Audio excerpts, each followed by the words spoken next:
So usually I buy ice cream from my husband that has very few ingredients in it. It's pretty natural. I mean, it has sugar, but it has sugar and cream and vanilla. So it's not too bad as far as extra processing, except for the sugar. And so I've bought this for him for years. It's what he requested, but I found one that I thought looked pretty good. It was probably on sale or something. And so I served it to him, and he said, "This is not my regular ice cream. What is in this?" And I said, "I don't know. I just thought it looked good." And he says, "Well, I want to see the label." So he looked at the label and he looked it up, and you wouldn't believe what was in this ice cream. It was scary.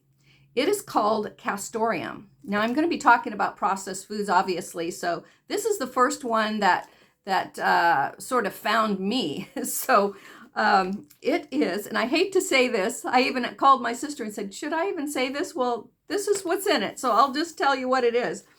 It was beaver butt juice. I said, "No way." He said, "Yes, it's right here." He showed me on his phone what it meant.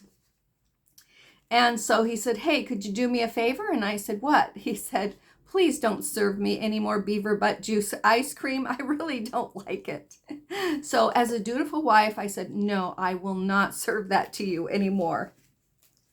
So I was watching a British show, and they were talking about processed foods, and it was two British people. And one said to the other, "Do you know some ice cream has beaver bum?" And they said, "Really? Beaver bum?" So somehow it just sounded better the way they said it and the term that they used.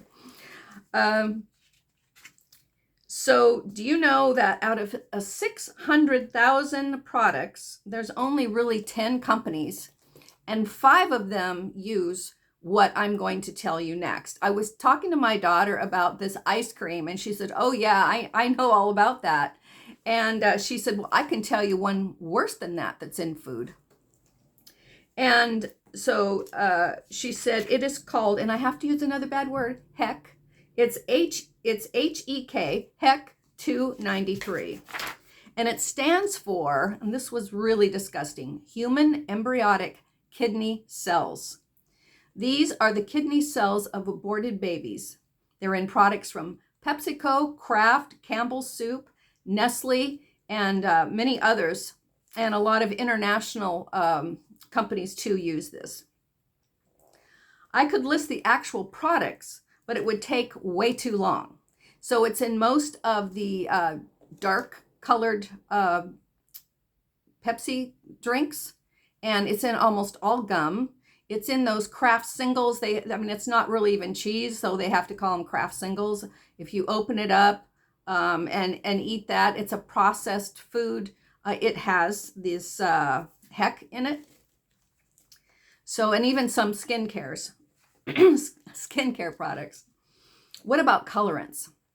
Well, my brother-in-law, my sister's husband, he has an allergy to caramel color. So a lot of the colorants that are in these processed foods are really bad for you. It took a long time to realize that he was allergic to caramel color, to run that down.